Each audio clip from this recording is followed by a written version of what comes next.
Sahabat dan saudaraku, mari menggunakan waktu mempelajari firman Tuhan hari ini.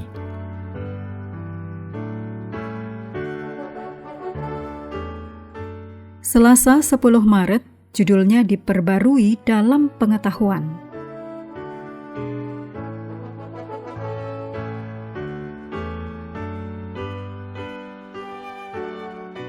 Kita mulai dengan doa singkat yang didasarkan dari Ibrani 10 ayat 22. Dan marilah kita saling memperhatikan, supaya kita saling mendorong dalam kasih dan dalam pekerjaan baik. Amin.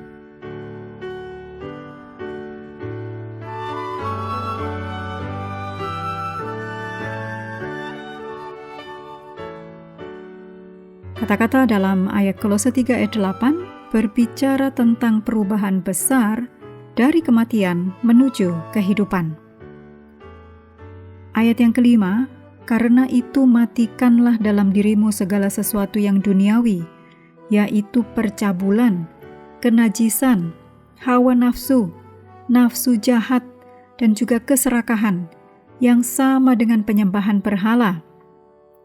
Ayat 8, tetapi sekarang buanglah semuanya ini, yaitu marah, geram, kejahatan, fitnah, dan kata-kata kotor yang keluar dari mulutmu. Tidak semua kemarahan itu buruk. Allah marah terhadap dosa. Begitu juga Yesus. Markus 3 ayat 5, Wahyu 6 ayat 16. Kemarahan Allah itu kudus. Tetapi kita ini manusia. Dan karena kita ini manusia, Alkitab memperingatkan kita, jika kita marah, jangan biarkan kemarahan itu membuat kita berdosa. Janganlah matahari terbenam sebelum padam amarahmu. Efesus 4 ayat 26. Yakobus mengatakan agar kita mengendalikan amarah, karena tidak membantu untuk hidup sesuai kehendak Allah. Setiap orang hendaklah cepat untuk mendengar, tetapi lambat untuk berkata-kata, dan juga lambat untuk marah, sebab amarah manusia tidak mengerjakan kebenaran di hadapan Allah. Yakobus 1 ayat 19 dan 20. Kolose 3 ayat 9 menegaskan bahwa kita telah meninggalkan kehidupan lama kita yang penuh dosa. Karena itu kita tidak boleh saling berbohong.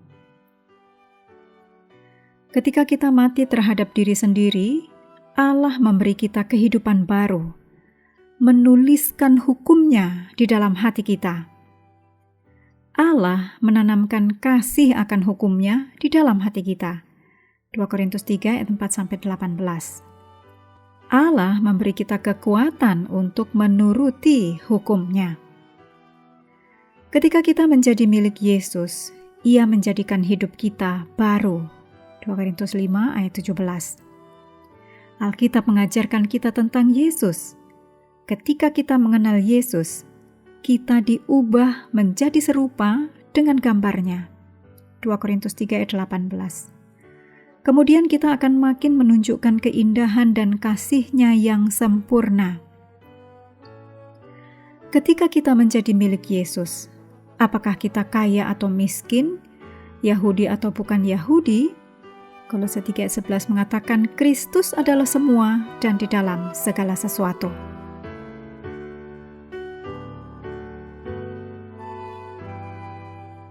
Kutipan Roh Nubuat disadur dari God's Amazing Grace halaman 246.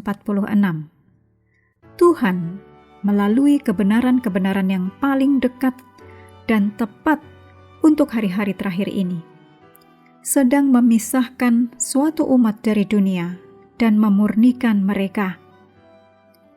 Kesombongan dan mode yang tidak sehat, menyukai pamer dan penampilan luar, menyukai pujian, semuanya harus ditinggalkan bersama dunia jika kita ingin diperbarui dalam pengetahuan menurut gambar Allah yang menciptakan kita.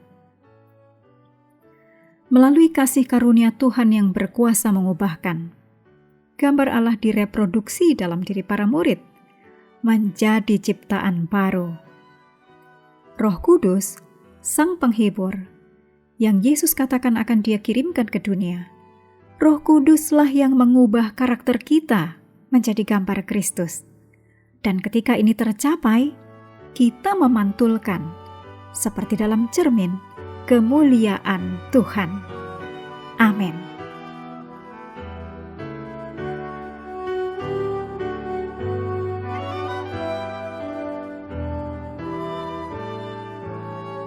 Menutup pelajaran hari ini, segala pujian kita naikkan hanya kepada Tuhan yang telah memberikan Roh Kudus untuk menyertai dan mengajari kita firman kebenaran. Sahabat sekalian, kami menghadirkan Reaksi, ruang interaksi.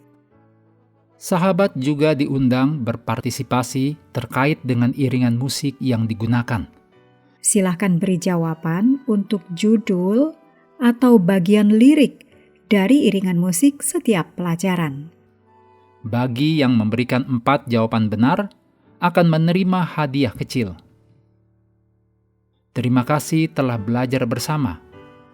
Tuhan memberkati kita semua.